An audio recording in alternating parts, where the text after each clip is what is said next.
what you want, what you wanted. Do you need love? Am high enough for you?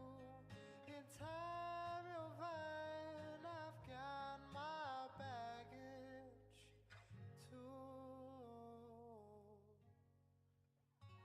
Say we'll get famous and we'll die with our names in every paper, every news report is any consolation to the people that you love and all the people that you hate, but we'll love you all the same because you're beautiful.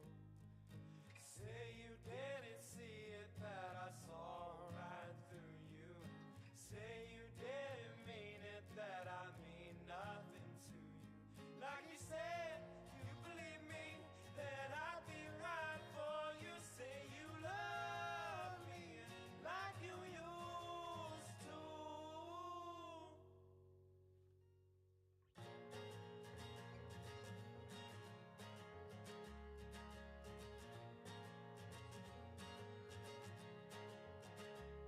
We were boys playing in the wreckage, tearing down on birds with stones. I bore my weight upon your shoulders, water's warm as morning suns. I don't think quite like I used to. I got paid to call my own. I see stars and fading lights, broken glass upon your road. Now I'm driving home too soon.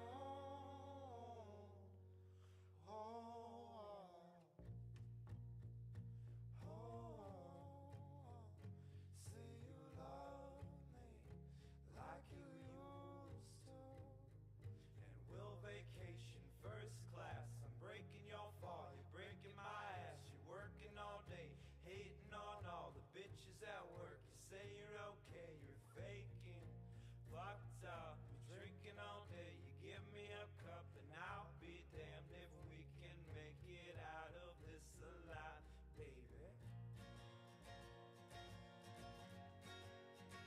I say I'll be damned if we can make it out of this alive. But is this what you want? What you wanted? Do you need love? Am high enough for you? In time you'll find I've got my baggage too. Oh, and say we'll get famous and we'll die with our names in every paper, every news report is any consolation to people that you love and all the people that you hate, but we love you all the same because you're beautiful. Say you didn't see it, that I saw right through you. Say you didn't mean it, that I mean nothing to you. Like you said, you believe me, that I'd be right for you. Say you love me like you used to.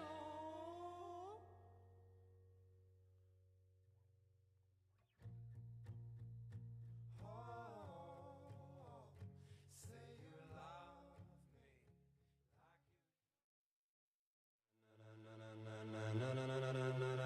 like you. Ladies and gentlemen, ladies and gentlemen, are you ready? Are you ready? Get ready, dog. Get ready.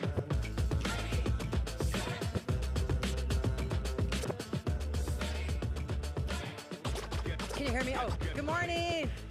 Good morning. Good morning. We had to have our pump up music for the morning. Okay, where's the dancing? Okay, here we go. Here we go. Little dancing. I think we should have dance lessons in the morning. That would just get us all moving. I know I could use it. The moves, though, are so good. Good morning, everyone. Welcome to 1MC. Thank you for being here. We have a few announcements that I wanted to share before we get started because we have some new folks in the audience, first time at 1MC, and we have some incredible guests from Project Youth Plus, so thank you for being here, aspiring entrepreneurs. The 1MC, the 1 Million Cups, as most of you already know, I'm very passionate about the project. It's formed out of and housed under the Kauffman Foundation. The Kauffman Foundation has been around for a very long time. It's a large philanthropy. They give away billions of dollars to support entrepreneurs and support communities. It was the legend goes that they were having conversations over all these cups of coffee about the need to support entrepreneurs and entrepreneurs in the communities. And that's where the term 1 million cups came from. They said, we've had these conversations over about 1 million cups of coffee. We should do something. 2016, 1 million cups was formed, trademarked. And it happens across the nation. So we're rebuilding. We lost a lot of organizations through COVID, about 60. We were the 100th to start back up in Grants Pass. And so they're rebuilding. So every Wednesday across the nation, there's groups like us meeting to support entrepreneurs and have great conversations and hear about entrepreneurial journeys. 1MC is different. It is set up for 6 minutes. If you have an interest in presenting, it's 6 minutes. There's a psychological theory behind the 6 minutes. And your audience with 20 minutes of Q&A. And it's about a story. It's not about pitching. And when you get to different levels as an entrepreneur, there are times that you do need to pitch. But for the beginning part, I think for the entrepreneur and for the audience, it's about your story. It's about your journey. Because Trever and Brittney, our presenter today, had a conversation.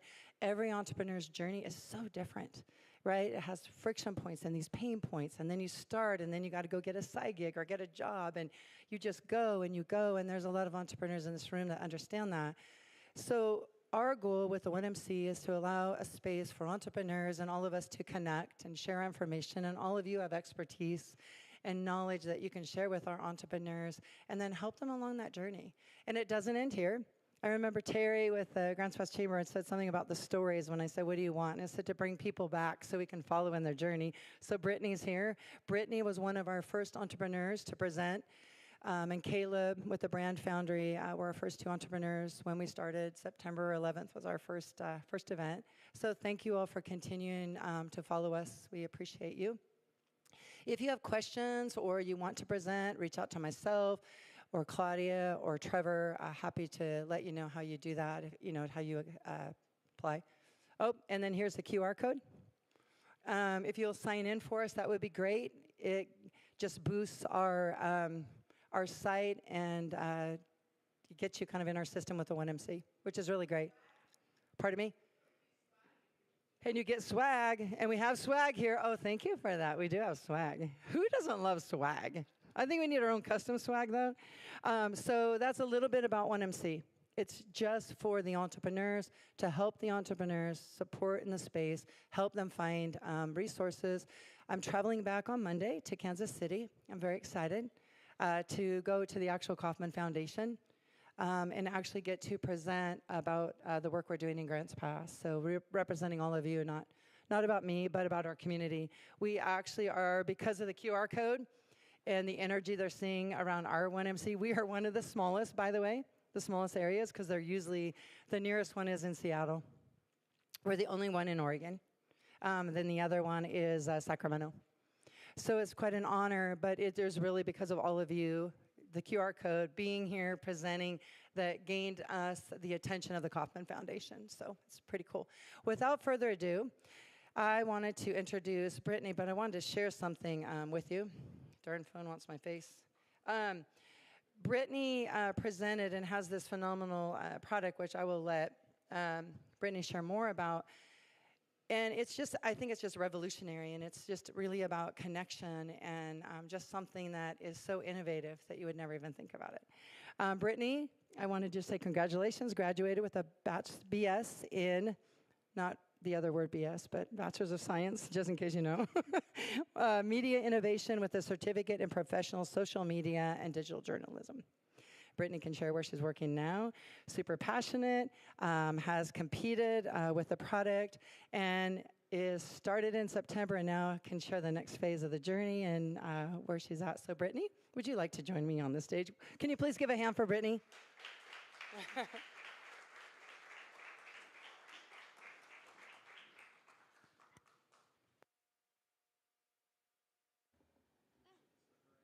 Hello? Hello? Testing. Okay. Well, hello, everyone. My name's Brittney Mesica. I am excited to introduce to you today, Sploot, your dog's social passport.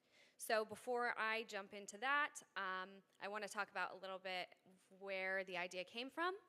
I was taking a creative entrepreneurship class at SOU with Dr. Eric Palmer. We were prompted to create something, an app, an invention, something that we would use in our daily lives. So after much brainstorming, I realized, my dog is pretty much a huge part of my life. He's my best friend. And so I knew it had to be something surrounding that. And therefore, I came up with this app. Now, we ended up joining the Southern Oregon Business Venture Competition that happens at SOU, and we won first place, so we got a little bit of traction there, some grant money, and from there we went and presented at Invent Oregon at U of O. So since some of you are new since the last time I presented, which was about a year ago, I'm going to actually run through the pitch for you guys, and then I'll talk about where things are now, what the steps are next, and then you can ask questions. So I'll get started here. Meet Ranger. Ranger is my 6-year-old American Eskimo dog. As a young professional, I struggle to find convenient ways to schedule playdates for him.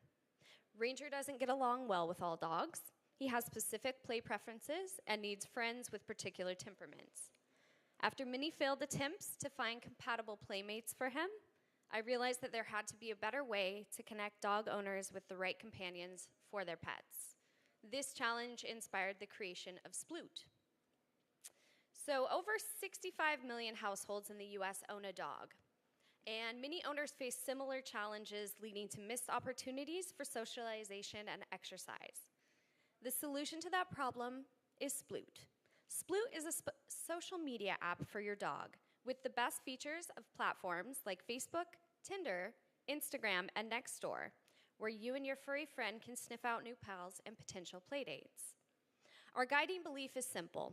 By providing dog owners with a platform to connect and schedule playdates for their pets based on compatibility factors like energy levels and play styles, we can significantly enhance social opportunities for dogs and create a valuable community for dog owners.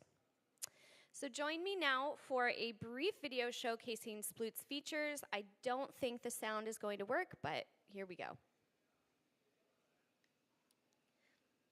This gives you a basic idea of the layout, although we are still working on a functional prototype, which I will get into later.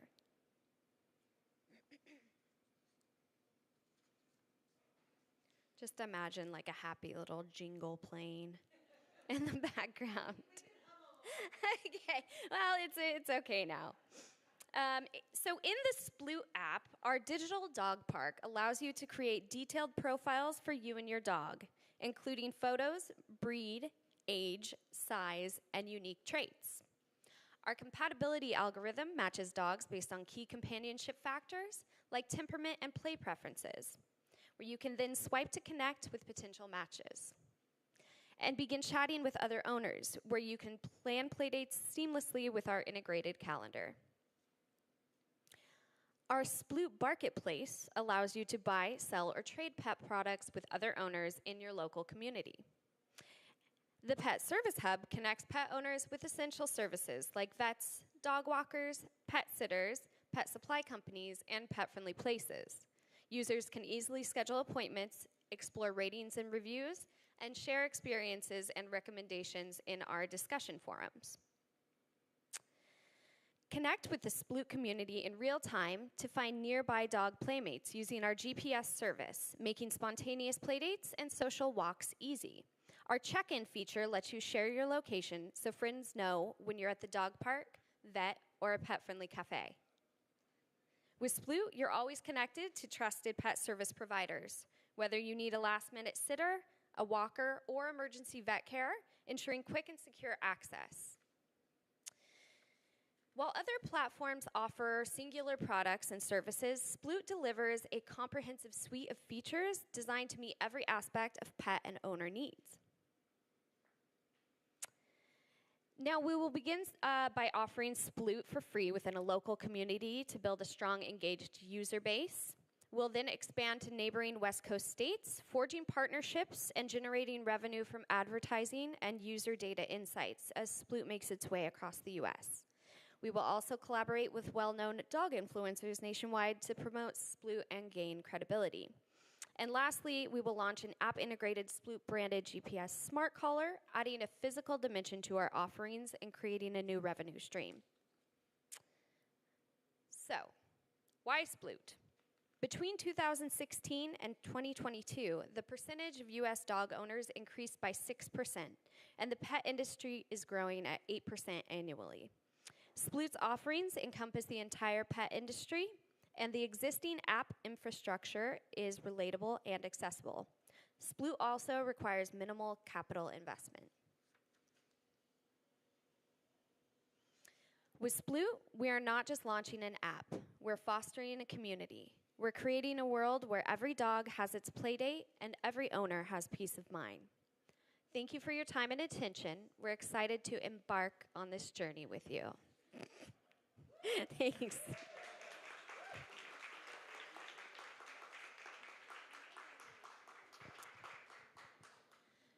So, from the last time I presented here, I think it was right before we joined or presented at Invent Oregon, which is an Oregon Collegiate Challenge for aspiring entrepreneurs and inventors.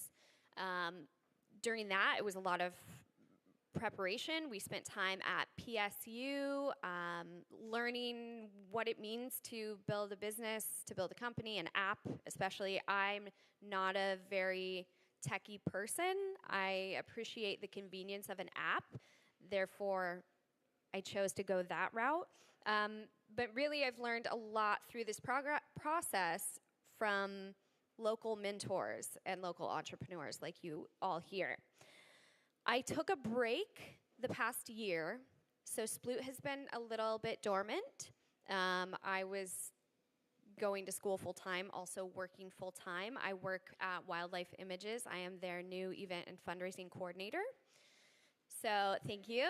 I started in January while juggling 5 classes per term. So it was a lot. And I just graduated in June, so I'm ready to get the ball rolling on Sploot and figure out how to make it happen. Yeah.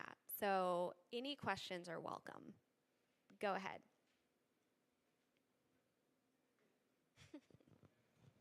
Thank you. Thank you so much for presenting. I was excited to hear that you were going to be bringing forward all the great information you brought before. I am very excited for your continued success. I did wonder if any of the information, especially on the ID part, would be coordinated with vets for the microchipping. So if when their ID comes up on a microchip, they would show, oh, they've got a Sploot ID also. Exactly, yeah. You will have that kind of ID like we have in our iPhones about our health and preferences there that would sync with your veterinarian, or at least have their number so that, if the dog is missing and, you can look it up on the app and then call their vet. Have you thought about partnering with rescues? Because coming from the rescue world, I'm just thinking that you have an entire app here that has dog lovers. And as a rescue side of it, getting in front of dog lovers with potentially, I don't know, just having like a feature or something that maybe even they could pay to feature a couple of dogs on the social media. So if somebody was in the market for looking for that, just throwing that out there. Yeah, absolutely. And that's part of our, I guess, marketing plan is to partner with local pet companies, shelters, vets, so that we can get ourselves in front of their audience as well. It would be a partnership. There are also ad features so that if they wanted to purchase a larger space or do something like that, then they could. And that's part of our revenue stream. That's awesome. Yeah, I love the idea of like a rescue side. Like yeah, they're totally. like, hey, I'm paying you for these featured like 5 dogs, right? Yeah. And as a consumer, I can go there and be like, I want to adopt this one. And I think that once we get the core features down and we start scaling up, then we'll have a better idea of what that will look like. I but Love it's this. yeah. This is awesome. Thanks. Oh, come on, guys. You guys always have questions. Let's go. Sure, go ahead.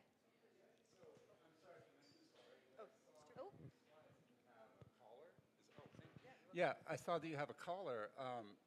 Could you maybe go into a little bit more what the collar does, and can you use Sploot without that, or how does this all tie together? Yeah, so I do want to speak on the collar a little bit. So when we joined, Sploot is first and foremost an app, a social networking app. When we joined Invent Oregon, they specifically require a physical component to whatever you're presenting. It can't just be an app. So we had to pivot a little bit. And at first we thought we would just do, a smart band that strapped on the collar, had sort of a Bluetooth feature that would sync with the app. So we threw that idea around and then looked into possibly,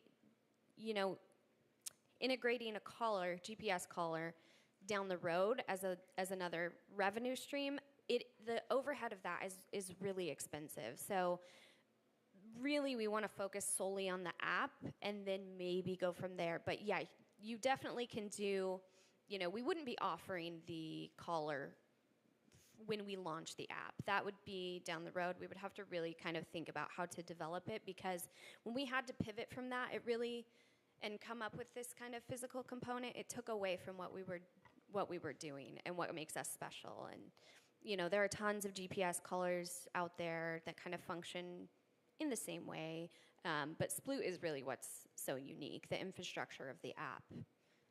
Yeah. Oh, yeah, thank you. Well, once the app blows up, then maybe think about the collar. Then we'll do the collar. Right. Yeah, for Thanks. sure. Thank you. Well, following up on the caller ID, Oh, sorry. hi. My aunt has a collar, and it has a QR code on it, and if you scan it, it has all their information and pulls up a profile. So I think that would be awesome here. Maybe even if you're just out socializing, you could scan a dog and be able to meet up right there because you met the dog before you met the owner, type of a thing. So I think that's an awesome idea just for connection. Yeah, that's exactly what we were kind of, when we thought about just having that band that you strap on the collar with the QR code and the AirTag thing, so that if a dog is lost, it comes up to you, you just scan it. So that is also something that we would like to release down the line. But we, for what it is right now, we want to focus on the app. And then once we scale up, that sort of thing. The feature about connectivity, you have the option to turn your location on. So if you are at a dog park or a park, you can see other users who are operating with the app. So you can see which dogs are at the park, essentially, as well, and their information. Yeah. Question. Go, she had it. No, I wanted to know, when you did Invent Oregon, did they offer some pathways and connections for legal help, specifically around patenting, any types of protections for you, especially because I see some potential partners here that would want to jump in and you would need that particular guidance? Yes. So that has been one of the biggest hurdles for me, is figuring out how to protect the app. If we're copywriting, how we're doing that, essentially. And so when we did Invent Oregon, there was a boot camp where we locked in for 3 days and met with lots of people in the industry. There were copyright lawyers that chatted with us, but it still is something that I'm struggling with and that I need more guidance with, because it's out there. We have, intellectual property. We have a very basic website right now, but at least there it says, established in December 2023. So there's a little bit of protection there. I need to figure out what to do before I start, putting it out there even more. Oh, sure. So, in reference to the GPS collars or tags, anything that's a trackable GPS tends to run the risk of being a privacy risk for other people, not to assume the worst of people. But are you considering incorporating like a proximity sensor on the app, like Apple does with their AirTags, to detect if a Sploot GPS collar is within your proximity? That might also help locate lost dogs as well. Yeah, definitely. I think that would be part of the plan when and if we do a collar.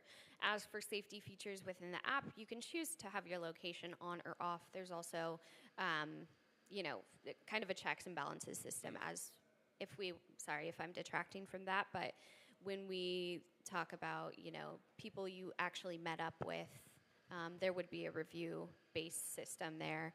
So we're kind of filtering through that way. But as for like GPS location stuff, I don't have an answer with the app, with the collar exactly how that would work. But with the app, you do have the option to turn off and on your location and your, surrounding area, essentially. Right. Thank you. Yeah. Thank you. Yeah.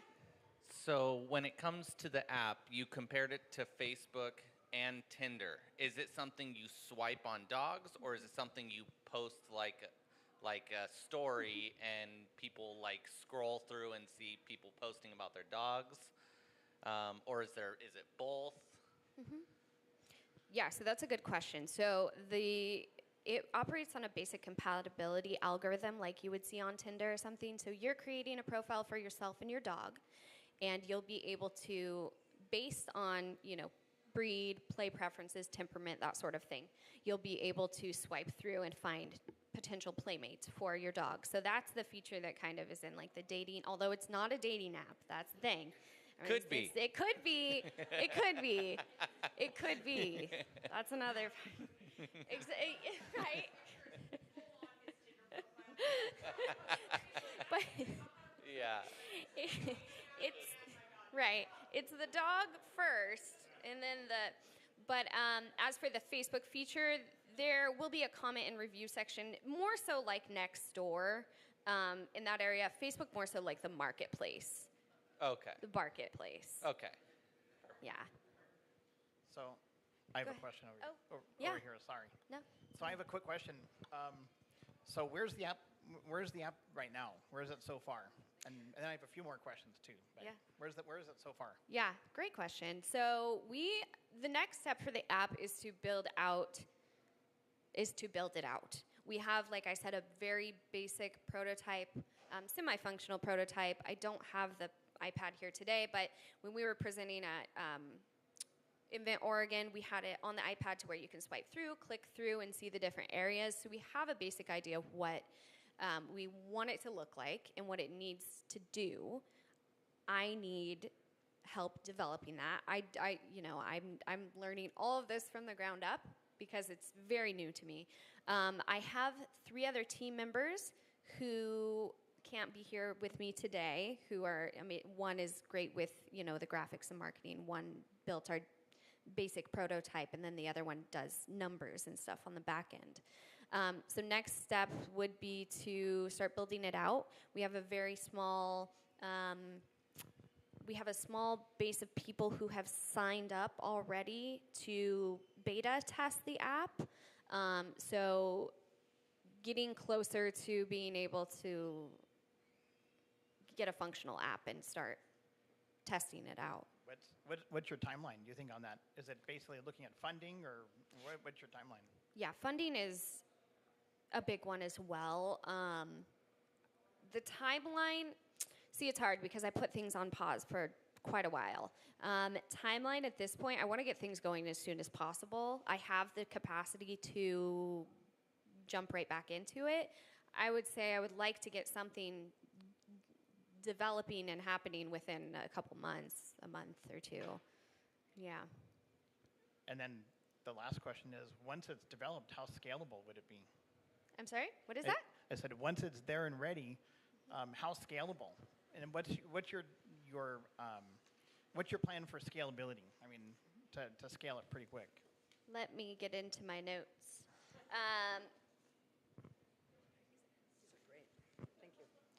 See, my other partner in my team here is the one who answers these questions. But I do have it here. Let's see. Okay.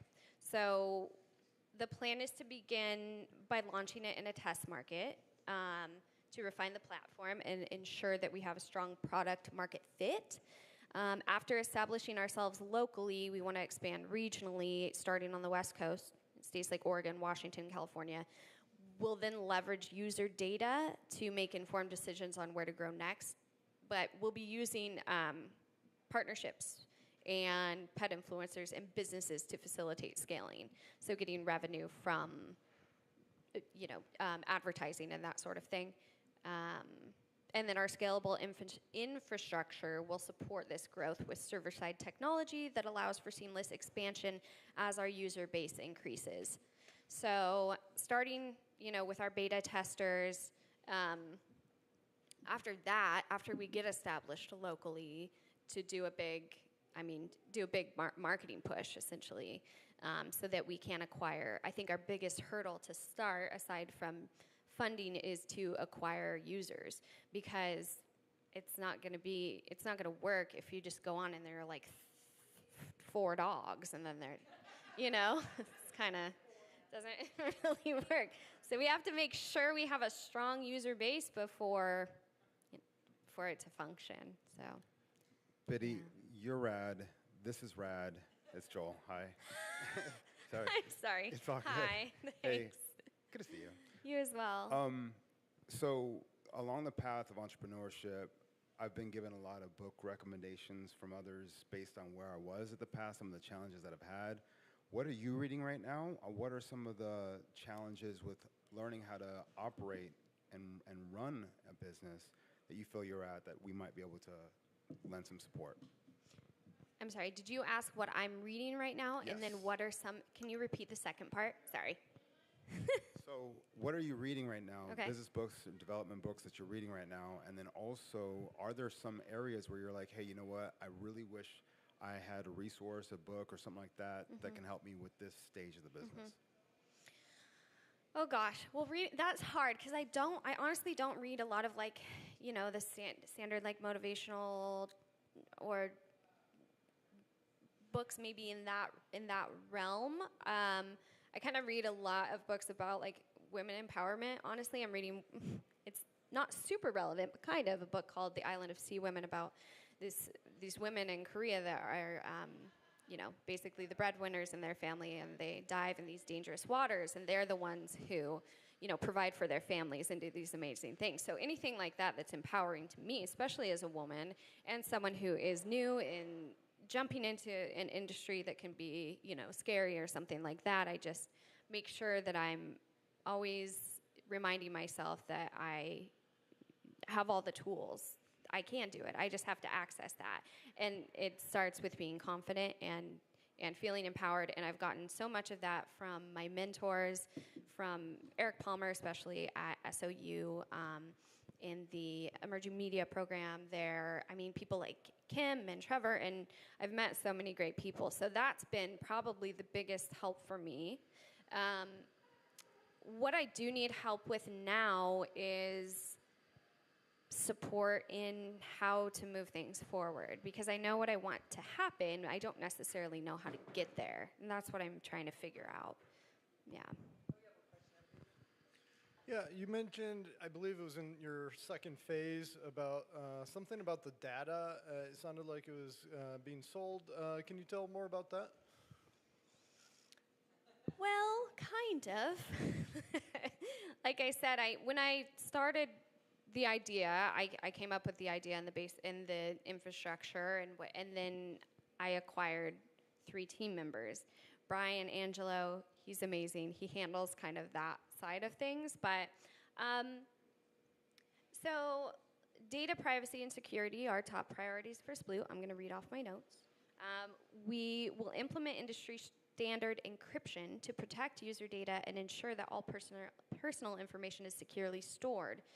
Users will have control over what data they share, and our privacy policy will be clear and transparent. So there will be a portion of that where you will agree to share certain types of information that we will then sell, essentially. We also plan to be fully compliant with regulations like GDPR to ensure global data privacy standards. I wish I could speak more on that right now because I know that it is an important thing, but that's something else I'm figuring out.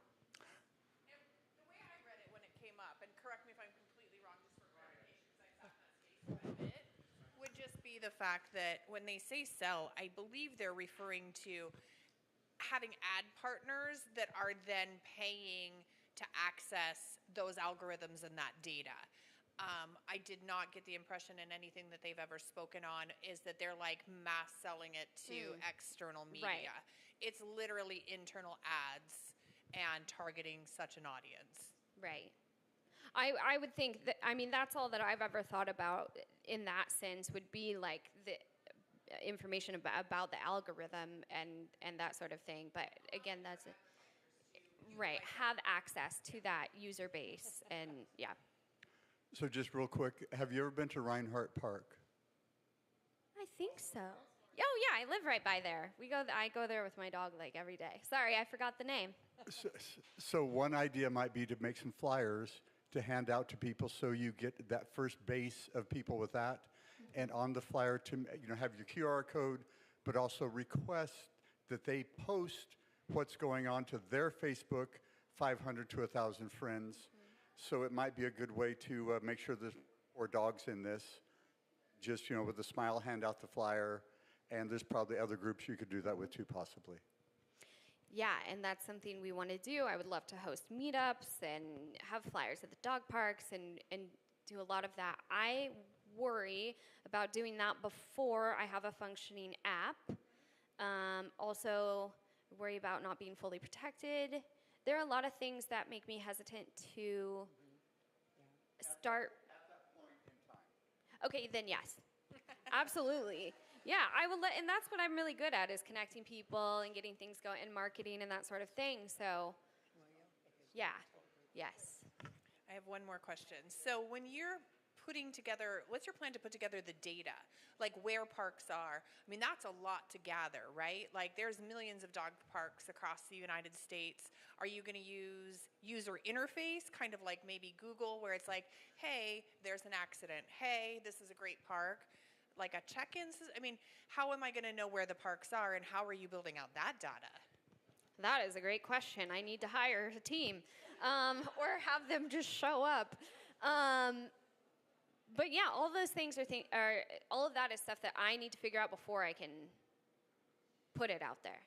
I do want it to be a check-in system and have, it rated. This park got 4 stars, then so-and-so's had a great time. And then local businesses and that sort of thing as well that are pet-friendly. But as for that, like I said, this is new to me. I have never built an app. I had no idea what was involved at all. So I'm learning these things along the way. And my team is really helpful in that sort of sense because they come from all different backgrounds. We're all at SOU together. But I don't know. I don't have the answer for that yet. So last question, which we usually end, and this is probably where Trevor was going to go. Nope. No? You can save that for a second. I got another question. Go for it. Or maybe just a reflection. I wanted to actually push back a little bit against the fear around starting to get it out there and get people interested in it. So if you have a website. So if on your website, on your landing page, you allowed people to express their interest in the app and say, yes, I want to know about it when it launches and give you their email address, you could start building your list. And I would build that because a couple things. That's a way to validate that the idea is something that other people want, right? Yeah. And this is hard. It's hard to build, right? It takes time to build these things, and it's hard to build. So the idea of somebody going and stealing your idea and beating you in the market, it could happen if you go another year without making progress, right? That's a possibility. Throwing it, just being straight. But at the same time, the cost reward, that risk analysis. skews so heavily in the side of getting momentum, as opposed to being afraid somebody else is going to like take the idea and run with it.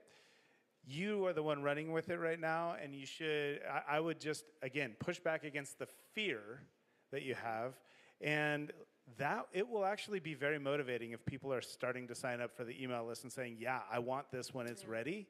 And also it's a testing ground. You can invite those people into a special private beta early and let them test features before anybody else. And it's just a cool opportunity. So again, pushing back against the idea of waiting for it to be perfect to invite any community in. And adding small value, right? So my whole thought was these people, you could do a dog tag with a QR code that just went to your website. And then down the road, it goes to the app, right? Now you have all these evangelists that are out there talking about it. And maybe it's where it goes to your website and it says lost dog, found dog, like here's your resources. Like something super simple. But the fear of somebody stealing it, I hear you. Like I lived in that space for a long time as well, like that. And you're further along than anybody else, right? So if somebody does run with it, they're not going to be as far into it as you are, and maybe not as passionate. I mean, and karma will probably kick them in the butt anyway. So there's that as well. I do have to say, so when we were doing, getting ready for Invent Oregon, we did a social media push, and I think it was on our link tree. I don't think it's available anymore, but we did get about users to sign up for the beta, to be beta testers. Yeah, there is We have still a about sign-up 100, button on the website. It but just doesn't it work goes to the link tree now. Okay. Yeah, I need to work that out. So you keep talking and referencing back to having like a team and some outside additional support and stuff. What is the best way to get in touch with you if I work at Project Youth Plus and have some amazing students that are very, very tech savvy, have developed some of their own apps themselves. And what is the best way to get in touch with you? And being that you've been a struggling student developing an app before, is mentorship ever something that has crossed your mind to give back to the community? Or is that too soon in this process for you right now? That's a good question. No, I have, I wish Eric Palmer was here because he could speak on this. He has me go and talk to his classes. He has me go and speak at different things at the college and that sort of thing about my journey. And so, no, I don't think mentorship is too early. I can't offer a ton, but I can offer some insight and that sort of thing. And I would love to work with students. I'm already so sad that I'm not in school anymore. I went back to school in my 30s, though. I'm almost 34, so. But yeah, I would love to do that. I have cards. Also, we have an email there. It's splootcommunity@gmail.com, and you can reach me there. I'm very responsive via email. Yeah. Oh. Yeah, it's not necessarily a question, but kind of on what you were saying about the email list and everything and potential things that could set you apart and bring people in. You know, having maybe badges, you know, beta badges and different stuff. And how many meetings, how many connections have you had in a month? And when people get a special badge for that, you know, you can work on partnerships with maybe Chewy, where then, you know, the top 10 people get a certain percentage off on an order. And so those kind of things would be super attractive to people to come to your app over anyone else, because you're not only giving them a great place to make connections, and I mean, who knows? Potentially, people get their pets together and have an actual relationship. But you're also, giving back. Them using your app, then gives them incentive, and then you can make this fun community with different badges and all that stuff. So that was just a thought. No, that's great, and I think that's stuff like that is going to be what helps scale the business or the app. Yeah. Go ahead. Yeah, hi. I heard you mention this a couple times about how to protect what you do. So my name's Stuart. I'm actually a patent agent. Oh. I was a patent attorney for 20 years. Okay. Perfect. And I just recently moved to the area. My parents are here in Grants Pass. They're 84, 85, so I thought I'd be closer to them.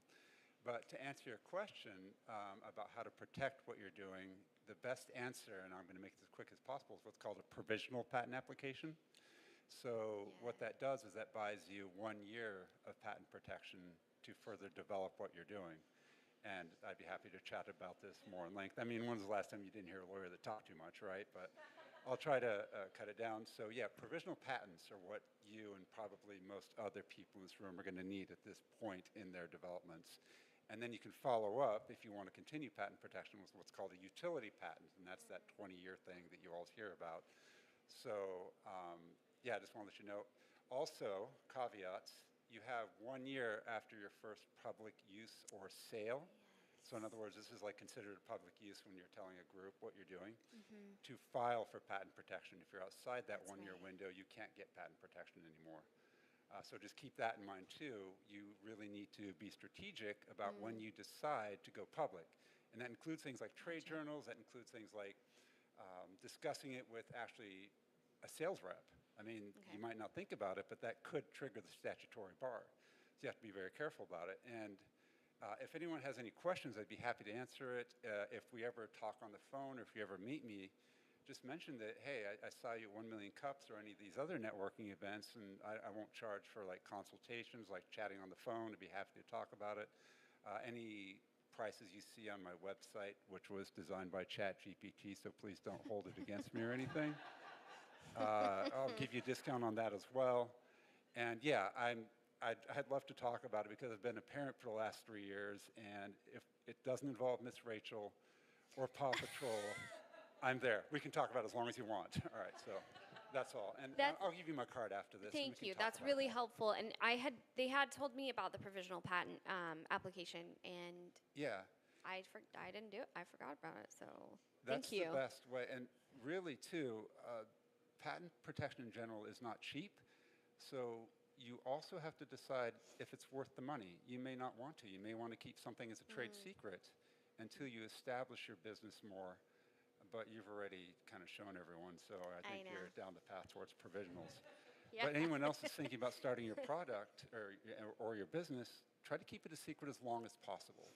You know, that's the best strategy to save money until you're actually ready. So, like I said, I could go on, but I don't want to. I'm not here for me. But just answer that question. Thank you. Yeah. Thank you. Real quick, out of curiosity, how many people would love if we had Stuart back and just did a little workshop at some point, just talking about the process and sort of how he can help? Because I would love to know more as to how I can leverage his services too. So, awesome. Okay, we'll definitely book that. That'd be amazing. Brittney, so how can we help support you? How can this community help you? Well, once I'm going to start gathering support. My goal next is to get a little more active on the Sploot social media. I think that's a huge free marketing tool that everyone uses. So I would love to, start building that beta testing user base. I would love to start hosting meetups and that sort of thing. So getting the word out will be huge. Following me on social media, even though I'm not as active on there right now, I will be. But I also need contacts for app developers, that sort of thing. Because I do have, the team members I acquired were just people in my creative entrepreneurship class that really were passionate about the idea as well. So they aren't, necessarily in that app development, coding, that world at all. So we've all been learning together. So really could use connections to build this out and then go from there. And then maybe talk to you before that. All right. Okay.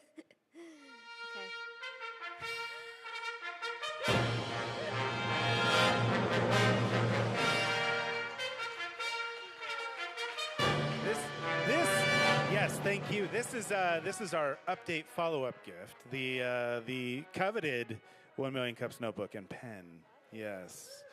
Thank you so much. And I'll just say, I heard on the mentorship piece, you are one of the most well-spoken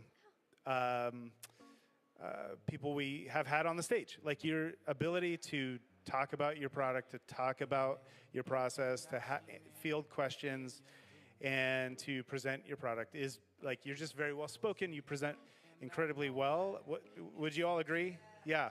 So having something that might be really neat is we are always looking for people to help, coach others that are going to get up here and present themselves. And so if there is any mentorship opportunities in that would be amazing. And again, thanks for coming back, giving us an update. Thank you so much. I'm a big fan of yours, and I'm hoping also, like, congratulations on the new job. Like, the Wildlife Images is so lucky to have you and stoked to have you. So that's amazing. And also an amazing tie-in to your product. Like, there's a lot of alignment potential there, right? Yeah. They have a huge email list, and there could be a lot of potential. So when you're ready, let's talk, because I have a lot of those resources you're looking for. Thank you. All right. Thank you, everyone. Awesome. Big hand for Brittney. Thank you. I wanted to take a second. Not quite yet, Joe. I wanted to thank you, though. You're amazing. Just so on it. So on it. I wanted to share a couple of concepts that came up, that I saw come up. That fear around launching. And again, Stuart brought up some incredible things to keep in mind and maybe some counterpoints to sharing too early. But I guess there's a question around what you can be strategic around what it is you're sharing early, right? So there is a concept, baseline concept, without exposing the underlying guts or even maybe the name of the company, where you can start asking questions about what people want in these certain areas and getting validation of your product without necessarily exposing your product. We'll actually learn some of those edges at some point, maybe from Stuart in the future. But it is a balance. And at the same time, I think, it alludes to this concept that comes up in a lot of leadership books. And Joel, because I know you're a book guy, so two books that this concept really came up in is Leadership and Self-Deception, Getting Out of the Box. Who's read that book? It's an incredible book. And then the other book is the 15 Commitments of Conscious Leadership, also an incredible book. And sort of a tie-in concept that relates to this is in the 15 commitments, it's the question of, are you above the line or are you below the line right now, right?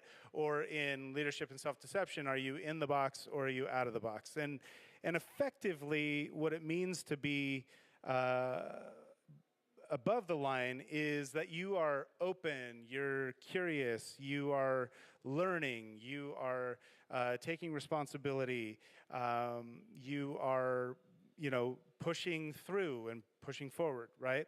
And being below the line means that you are reactive, you might be defensive, you might be, again, in the box or below the line. And so, like, stuck in blame, right? These are places that we end up, and those are sort of like self-defense mechanisms, ways to justify why the world is the way it is and why we aren't succeeding or whatever at whatever endeavor we're doing.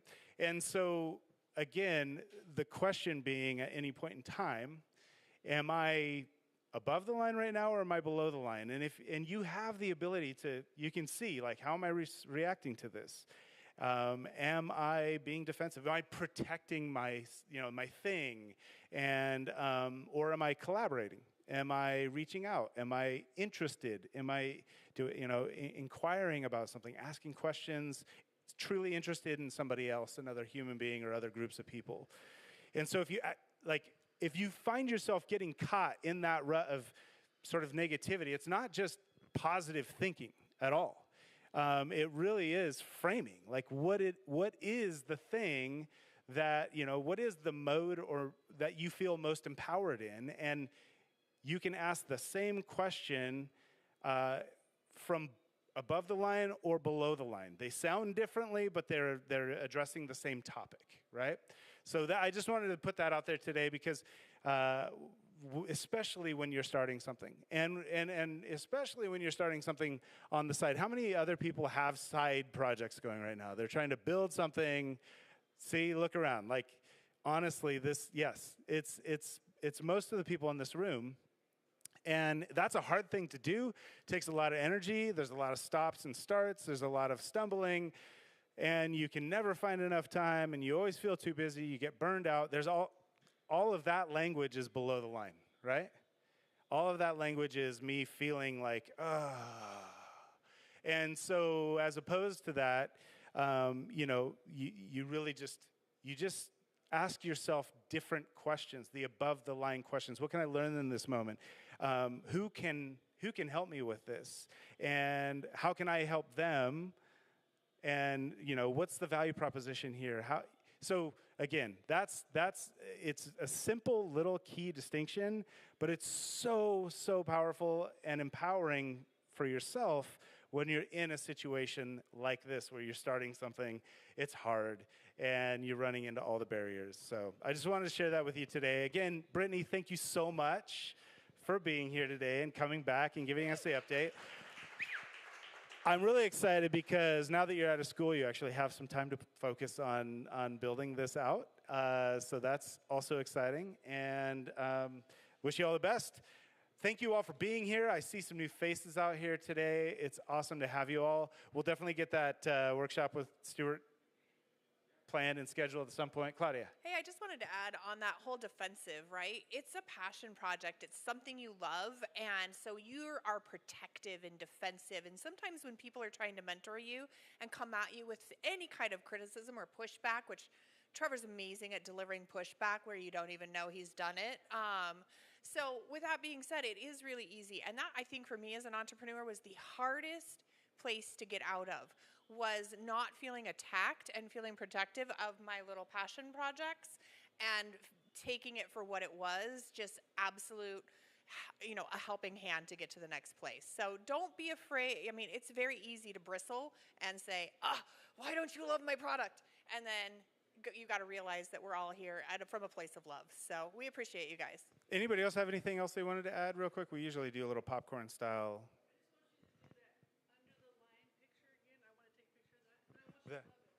Oh, you want me, so like here? What did I'm posing. I'm so below the line right now. And then, are we good? Awesome. Okay. Y'all have an amazing day. Please, we'll see you next week right here, same time, same place. Thank you so much. The call and the submarines round the world will go. Does anybody know if we're